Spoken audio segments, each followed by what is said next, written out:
សូមជូនចម្រៀងកំសត់មួយបទទៀតហើយចាហើយចម្រៀងនេះជាខ្ញុំជាអ្នកច្រៀងចាហើយចម្រៀងនេះមានឈ្មោះថាអភុំបព្រាសូមទស្សនាទាំងអស់គ្នាណាបងប្អូនបើសិនជាព្រោះក្តីមិនព្រោះក្តីសូមអភ័យទោសពីចម្ងាយផងចាអរគុណបងប្អូនដែលបានជួយត្រឹមត្រវីដេអូរបស់ខ្ញុំចា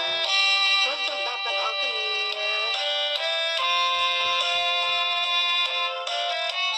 អភុំបព្រាទេសូរិយា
ម្ដេចរូបអើយជាកូនស្រីញ៉ាំញ៉ាំសា